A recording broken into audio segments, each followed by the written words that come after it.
12-chi test. Still. Ikkita zamonda ishlatiluvchi signal so'zlar bor. Shu signal so'zlarimizdan bittasi still signal so'zlar. Signal so'zlar varaqchasiga e'tibor berib qaraydigan bo'lsangiz, ikkita zamonda, uchta zamonda, hattoki to'rtta zamonda ham kelishi mumkin bo'lgan signal so'zlar bor. Mana shu 12-chi testda alohida e'tiborga olib qo'ying. Mana shu narsani konspekt qilib oling iloji bo'lsa.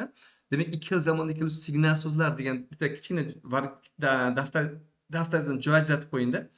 Misol uchun birinchi raqam bilan still deb qo'ying. Still birinchisi. Still present continuous signal so'zi ham present perfect signal so'zi. Faqatgina still present perfectda ishlatilayotgan paytda, still present continuous ishlatilayotgan paytda shart qo'yilgan. Keling, men mana shu narsani sizlarga yozib berishga ham harakat qilay. Mana bu joyda demak shart qo'yilgan. Qanday shart? Qayla still signal so'zi ishlatayotgan paytimizda ikki xil zamonda kelishi mumkin bo'lishligini aytib o'tib ketyapman. Buni tayyorlab olishim kerak ekan, bir minutda. Mana. Still ikkita zamonda kelishi mumkin bo'ladi. Tom is still waiting for you. Hali ham seni kutyapti degan gapni ko'rishimiz mumkin bo'ladi. Still. Bir. Present continuous signal so'z sifatida beryapman birinchisini. Demak, buni birinchi naqamizda. Demak, Tom is still waiting for you. Ikkinchini qayla. Ikkinchisi present perfect. Tom still hasn't done.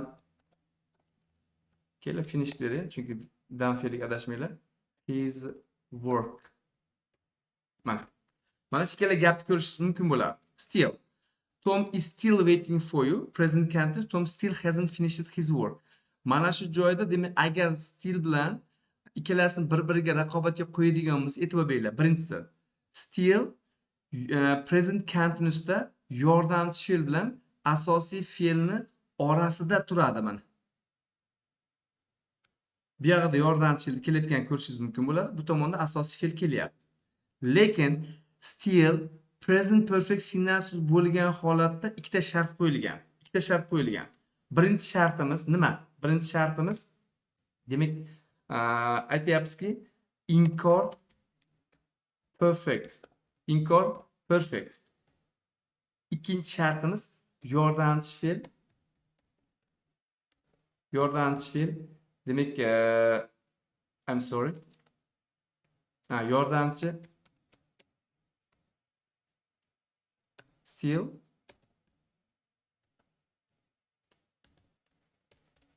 yordamchi fe'ldan oldin keladi. Yordamchi fe'ldan oldin keladi. Hurmatlar, mana stillni present perfectda ishlatilish uchun ikkita shart bajarishga bo'ladi.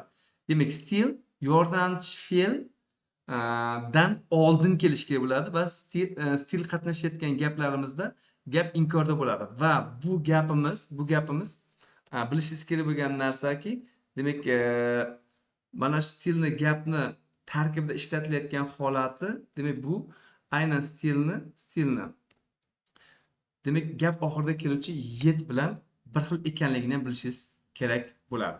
Bir xil ekanligini bilishingiz kerak bo'ladi. Tom still hasn't finished his work. Tom hasn't finished his work yet.